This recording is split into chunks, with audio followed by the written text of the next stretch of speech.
Okay, I thought we'd have a little discussion about dry fasting and fasting in general. People really don't understand that we have two different populations of cells in the body. One is the somatic cells, which are the cells that are determined in their length by the Hayflick erosion of telomeres. Get into that in my book. And the stem cell population. That's there as an emergency crew to fix things as they break with exactly perfect genetic matches to you, because they're your cells. Nothing more perfect than perfect as your own cells. So why does dry fasting stimulate stem cell regeneration?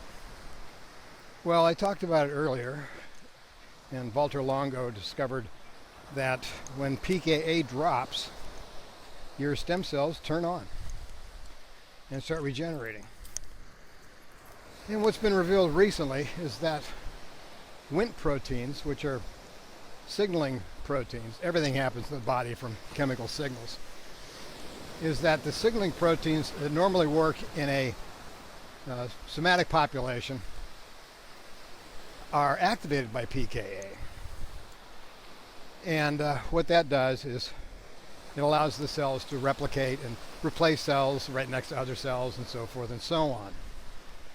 But when pKa drops, when digestion is interrupted, it works differently in stem cells.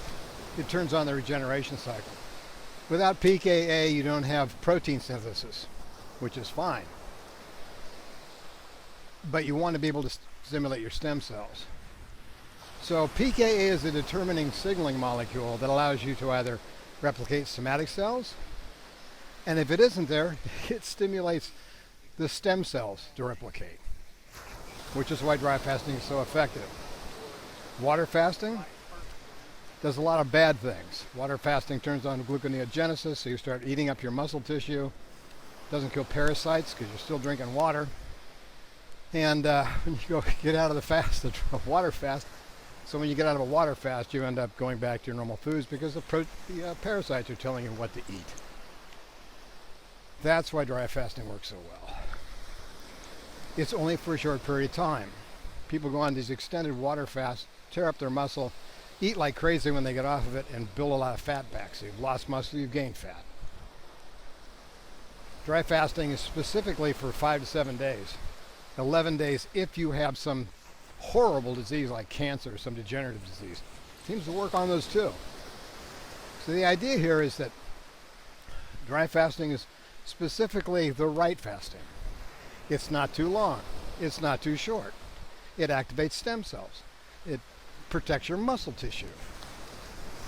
And you lose a lot of fat.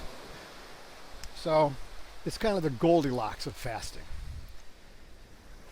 There's something else in the background that I talk about in my next book that even stem cells fall prey to. All mammals, in fact.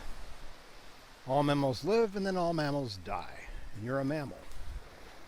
If I'm right, then I think I might have figured that one out too. But that's the message today. Dry fasting works because it's the right period of time. It activates the right signaling molecules to activate stem cell regeneration while somatic cells are sleeping and being cleaned. And it is the best type of fasting. I'll have more on that in my book, and I think I'll just have a nice little walk.